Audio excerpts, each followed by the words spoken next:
Your goal is always to make sure that this job or this task, this process benefits the company, benefits the employee. Because people always be like, HR work for the company. I don't trust HR because they work for the company. You can't trust them. No. If y'all coming in to work for the company and, do that kind of thing, then cool. It's too many of those people out there. I'm not that person. I work for both. Because all businesses run off of money. Y'all gonna hear me keep talking about money because listen, none of us that have a salary if the company wasn't making money. Why y'all think the pay is different? The pay is different. I already told y'all in the previous video what the pay is. The pay is different between the two. I know people who don't have master's degrees and they're HRBPs. I know people who are not certified and they're HRBPs. A lot of times, a confidence can beat that degree or that certification. Since an HR business partner is not an entry-level position, then you need to figure out how you get in there. And everybody isn't starting at the same place. Y'all like that ain't nobody training you line. Don't get them roles that really require you to work up to them because you get the training as you go up. You go up the ladder. It's okay, y'all. If you find an HRBP role or you have a CEO or leader who's like, I'll make you into an HRBP, you're not a true HRBP. They're setting you up for failure if they don't have 1,000 or more employees because you won't be able to do what a true HRB business partner does working with just a handful of employees. Hey y'all, this is Tamika, the face behind HR, and far too often I hear people are so eager to become a human resources business partner. I get a little nervous because so many times I see in the comments of videos or I see in like HR groups or when I'm talking to folks, they got HRBP so confused with HR generalists, and y'all, they are not the same. They just are not the same. So we're gonna dive through because not only do I want you to know that they're not the same so that you can know how to become an HRBP, but I want to say you just literally like, okay, what's the career path I create so that I can become an HRBP? I can make that 6 figures. I can have autonomy in my work. I can be creative in my work and all the other things that come along with it that might be a little stressful, but it's very, very rewarding. So if you want to know how to become a human resources business partner, then definitely keep watching.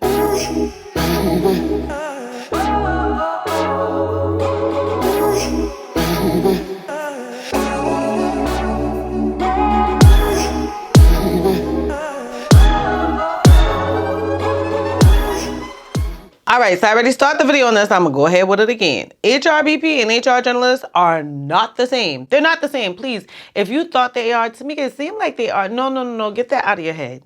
Because I see that in the comments on a video. I did a dedicated video on HRBP versus HR generalists, and y'all still put in the comments, well, they sound the same. That tells me right there you don't need to be HRBP because they're not the same.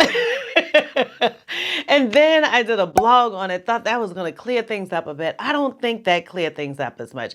So I feel like I'm going to have to do like an annual little refresher of how to become an HRBP and the fact that an HRBP and an HR generalist is not the same, and the fact that you probably want to be HR generalist before you become an HRBP. Anyhow, so now we're going to talk about what the differences are.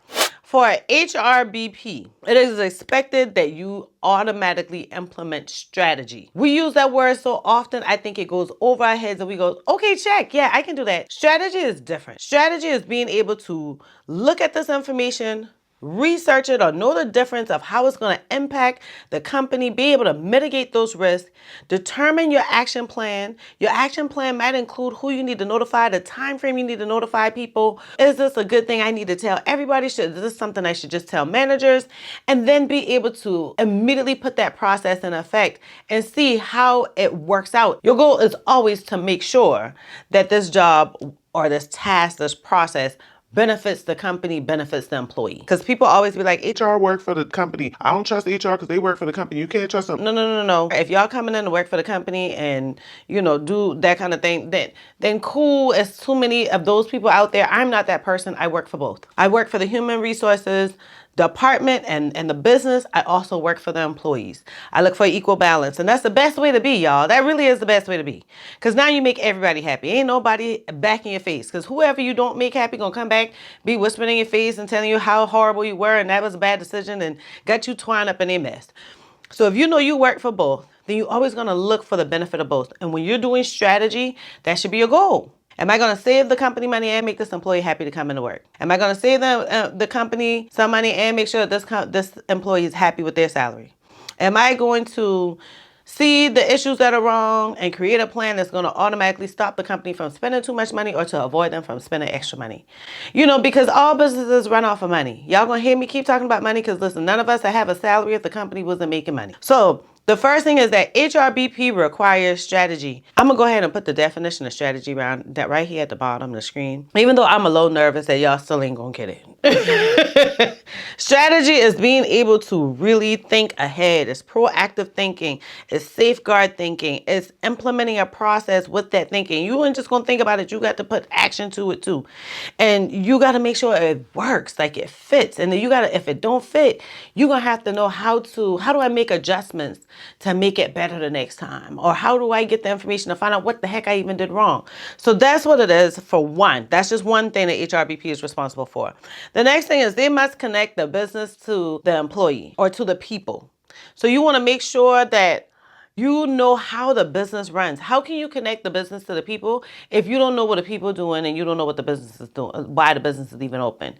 You got to know your different departments and which ones impact the bottom dollar more, which ones work harder, which ones contribute faster, bring in money quicker, which ones may not bring in money, but they're very, very needed, about the business, the departments, the processes that the company does, the outputs that they create, and then which employees impact that.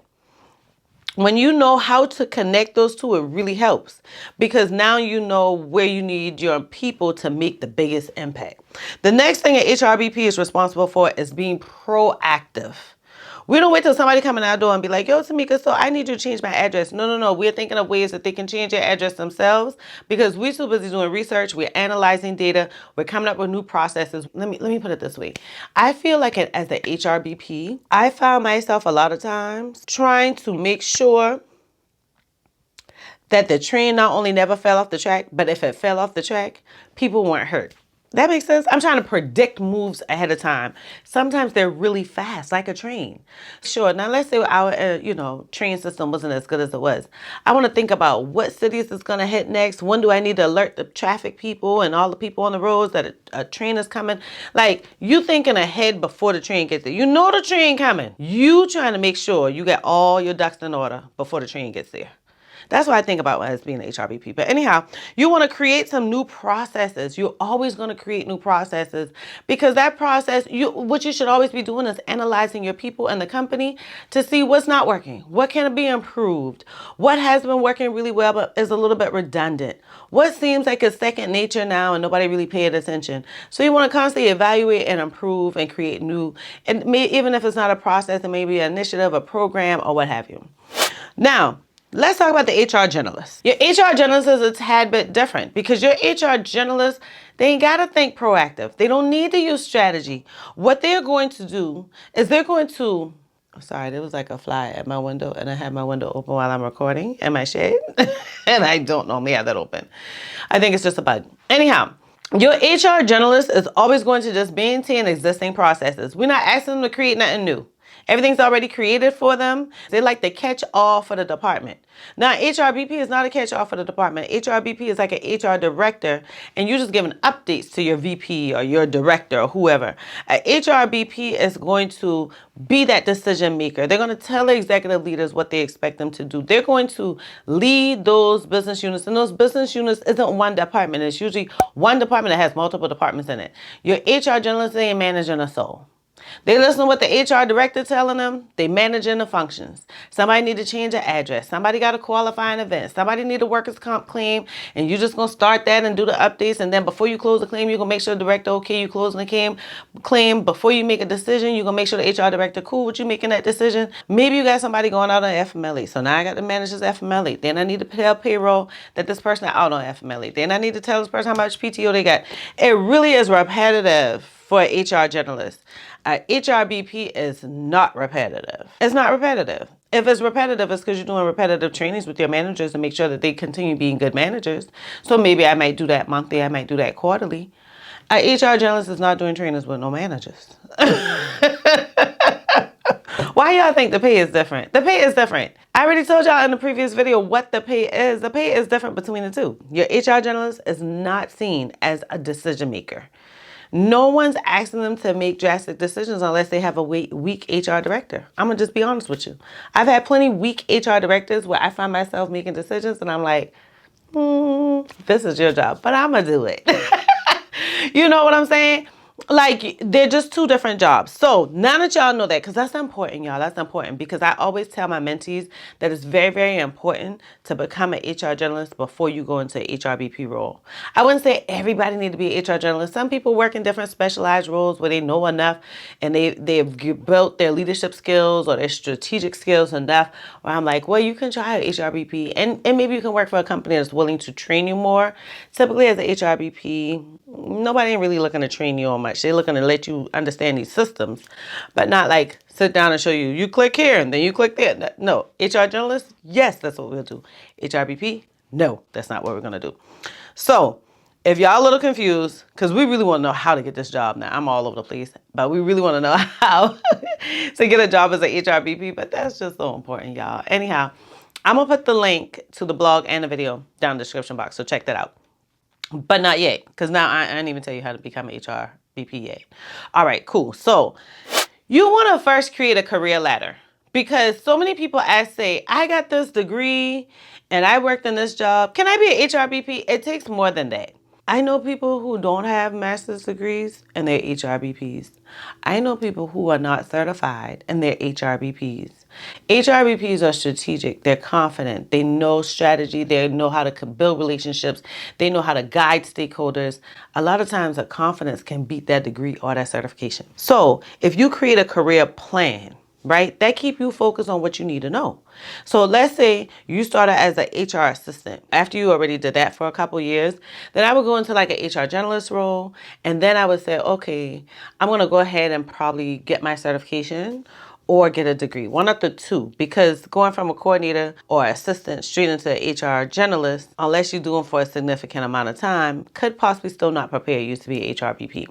I also would really work closely with my HR director and kind of pay attention to how they do things, because the HR director really is very, very similar to HR business partner, honestly, very, very similar. And so I would create a plan, because if I started in an entry-level position that's a catch-all position like an HR assistant, then naturally you go into a generalist and then you can go into an HR business partner. But if you start as a recruiter and then you're like, okay, now I went from staffing agency or just a recruiter to talent acquisition, then I would highly suggest that you become another part of the employee life cycle. I would say HR generalist, but going from a talent acquisition to HR generalist can definitely be a pay decrease, because they don't typically work in the same size of a company. A TA person is going to work in a larger company. A recruiter is going to work in a smaller company or a staffing agency. So going from a recruiter to a generalist is easy, because you're probably going to get either the same pay or around the same pay, honestly.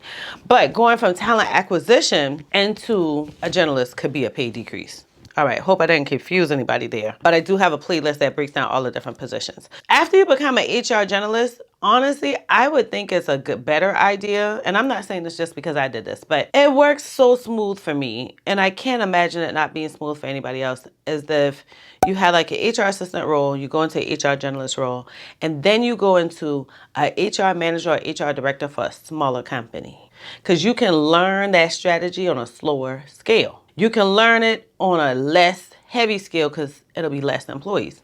So, like 100 employees, maybe 200 or 300 employees, right? Because an HR business partner, you're only going to find those positions in larger companies where there's 1,000 or more employees. So that's one thing I highly suggest. Now, I do have a freebie on my website, and that freebie literally tells you how to create your career plan. And so I'm going to put the link down here, but if you can't find it, just go to www.heyhr.com, hey with 3 Y's, HEYYYY. Well, 3 Y's, HR.com. And right on the homepage, if you just scroll down a tab it, you will see the freebie for creating a career path. And now I can tell you the things you can do from this year to that year to that year. But create that career ladder, because since an HR business partner is not an entry-level position, then you need to figure out how you get in there. And everybody isn't starting at the same place. This is why I offer career mentoring, so that I can look at individual resumes and kind of guide you into the direction of what to go, because everybody plan ain't the same, right? Everybody don't start the same role. All right. And before I get into this, because what I'm about to get into is some helpful tips, is because I have another video that literally tell you where to find HRBP jobs. This is trying to tell you how to get your skills, your career, and a path where you can eventually become a human resources business partner. This ain't a job you walk into your second year working. I literally have multiple mentees who went from entry-level positions straight into HRBP and hated it. That's what's going to happen if you skip, because it's going to be so high volume. You're either going to feel like, why are we doing this and nobody's training you, everybody ignoring you. Y'all like the ain't nobody training you line. Don't get them roles that really require you to work up to them, because you get the training as you go up. You go up the ladder. It's okay, y'all. If you ain't going to be making that 6 figures, you know, as soon as you walk out, because listen, I'm talking to the people that really know what's going on, because see, my daughter's generation and younger, they think I get out of college and I should be able to go straight into 6 figures. And story for another day. But what we will talk about is that when you work your way up, you working up that confidence, you working up that experience, you working up a way to when you get to these 6 figure positions, nobody can rip them from you overnight. Like for real, for real. For real, for real. Don't pay attention to me. I've been in HR for 13 years. I already did a whole video and been transparent as I could be, telling y'all how I did side hustles to make that higher salary until I can make 6 figures. That's what I did. Honestly, not only did I do that to make 6 figures and live a life I wanted to live and to be able to let my daughter experience other things, but I also did that because at the end of the day, if anybody had took a job from me, I already had money on the side where I wasn't going to crumble, die, whatever, because I don't have the money, you know, to pay my bills. I always had some money coming in. The least I'm going to do is pay that rent, that mortgage, that car payment, keep the lights on, keep the water going.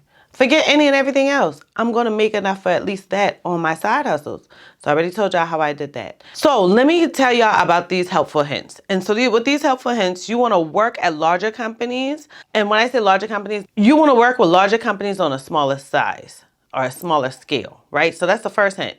Don't go and work to 50 different companies that have 50 employees or less. You want to make sure that you're working with companies that have 100 employees, 300 employees, 500 employees, because that will kind of give you more experience and quicker experience and get you better equipped to become an HR business partner. Tamika, how do I know how many employees they have? Ask them. Look them up on LinkedIn. It has it there. The next thing is, most HRBP work with organizations of 1,000 employees or more. So just know, if you find an HRBP role or you have a CEO or leader who's like, I'll make you into HRBP, you're not a true HRBP. They're setting you up for failure if they don't have 1,000 or more employees, because you won't be able to do what a true HRB business partner does working with just a handful of employees. Cool? Need to be 1,000 or more. You want that full HR experience. You want to be able to work with the entire employee life cycle. Tamika, what's the employee life cycle? I did a blog on that. Y'all need to know that, because if you understand all facets of HR and the life cycle of how an employee will go through your company, every single company, doesn't matter the size, the industry, anything, the job title, whatever, then that can help you make that career path a little bit better. The last thing is, you want to become certified at some point, because that will help you to continuously keep up with the laws, the regulations, the compliances that you need to know as an HR business partner. Cool? So if this is your first time here, just know I eat and breathe HR. I love making content for my aspiring and existing HR professionals who want to start or grow their career. And so you're going to find nothing but a whole bunch of HR here and a little bit of what we do on the side, right? Some fun stuff. If you're returning, I appreciate you returning, and I cannot wait to see you on the next video.